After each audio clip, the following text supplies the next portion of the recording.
So let me ask you something. Have you ever been this close to achieving something? Have you ever started a consistent routine that you know is going to serve you? Have you ever been this close to starting that business and suddenly, out of nowhere, all of a sudden, you lose motivation, or you get distracted, or you talk yourself out of it? And you wonder why you keep starting these new things, or you keep going after these new things, but after some time, you just can't do it. And something in you just rejects that idea so deeply. Now, this is not because you're lazy. It's not because you're inconsistent or broken. It is not because you don't want it badly enough. It is only because we are operating from certain patterns, certain beliefs, certain ways of being, in which we are subtly sabotaging ourselves. And in this video, my objective is to expose to you all these ways in which you might be sabotaging yourself. Because these beliefs are keeping you safe, they're keeping you stuck, they're keeping you in a comfort zone. And for you to break out of the comfort zone, for you to break that ceiling and to actually jump into the next version of yourself or jump into your dream reality, you need to become aware of it, okay? The first way in which you sabotage yourself is you have the fear of failure. And let me share with you a very, very interesting study. So there were two groups of students, Group A and Group B. The students were supposed to take an exam the next day. The first group was told that, you know what, if you fail, you can have 5 reasons on why you failed. It could be that you did not get enough time to study, or you got busy with life, or anything. Choose your 5 reasons. And Group 2 was told that no matter what happens, if you fail tomorrow, it's only and only because of you. So first of all, more students wanted to choose option 1. They wanted to have that leverage that if they do fail, they can actually have 5 reasons on why they failed, so they don't really have to face themselves. And second of all, every single person who chose option 1 in life then was studied later on, and it was found out that every single person who chose option 1 did not progress that much in life, did not really achieve anything in life. And every person who chose option B, yes, they had to face themselves, yes, they had to, face the fear of failure, but these were the people who actually did something for themselves, who actually achieved something, who actually sort of broke out of the matrix in a sense to actually get their dreams. Why is that? Because sometimes it's easier for us to have excuses, it's easier for us to blame something externally to feel better about ourselves. Because internally, it's like, what if I really have to face myself? What if I start this business? What if I start this thing? What if I, ask this person out? Or what if I actually apply to this dream uni or dream job?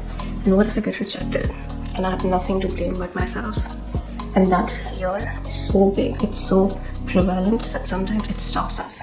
It can stop our morning routines, it can stop our visualization practices, it can stop our job application search, it can stop a lot of things, okay? So this subtle way of self-sabotage actually teaches yourself that whenever I try something, I cannot trust myself to follow that. And the more you sabotage yourself like this, the stronger this belief gets.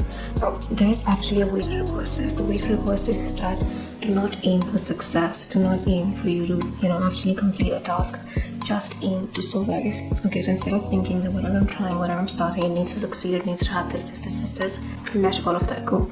Your only goal should be to survive. So what is the smallest step I can take right now to actually survive in this thing, even if this thing goes badly? So when you lower the stakes, taking action on that thing actually starts to feel safe again. The next fear that you might have is the fear of success.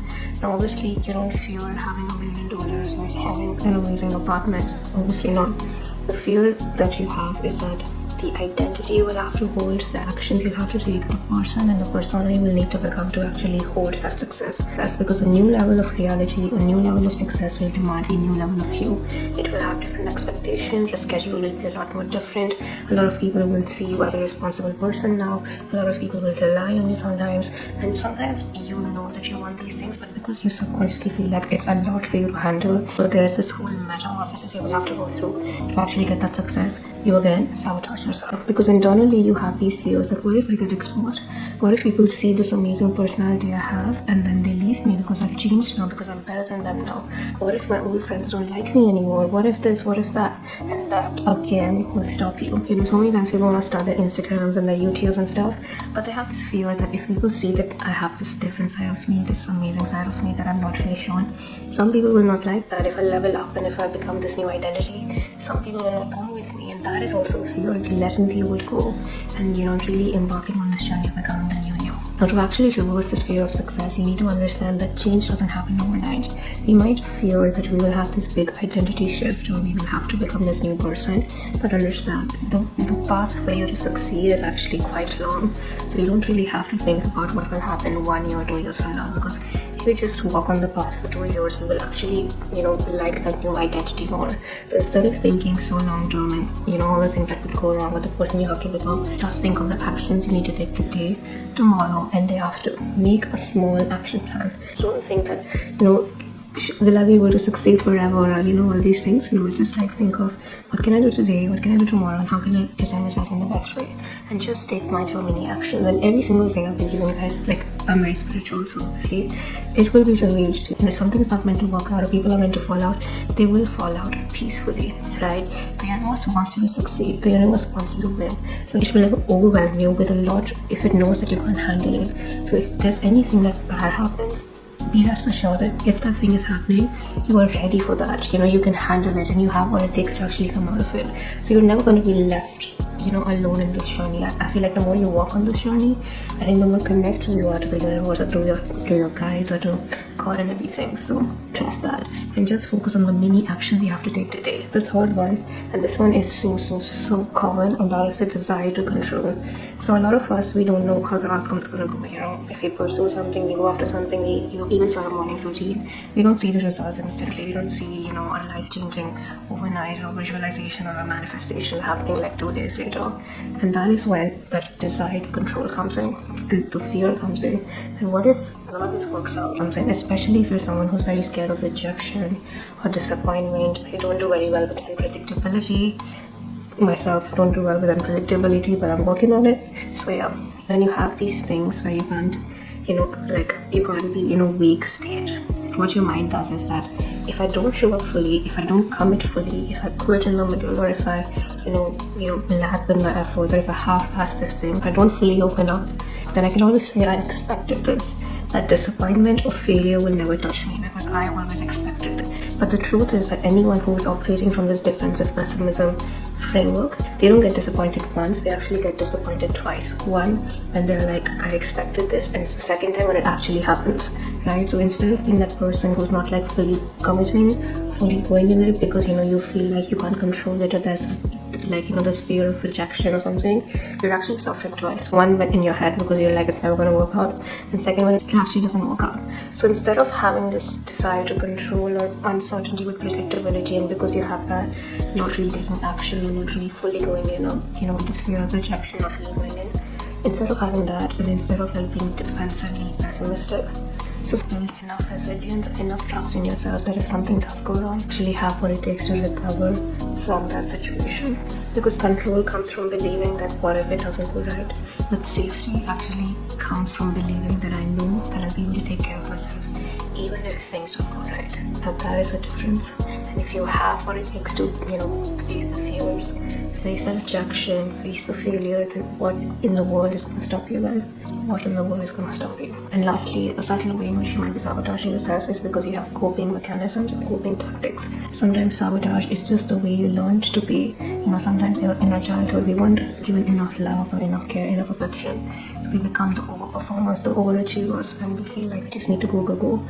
And that is a subtle way of self-sabotage because we cannot relax. Sometimes we've had past experiences or past things that actually made us believe that we're not worthy, or we're not enough, or we're too much, or we're too less.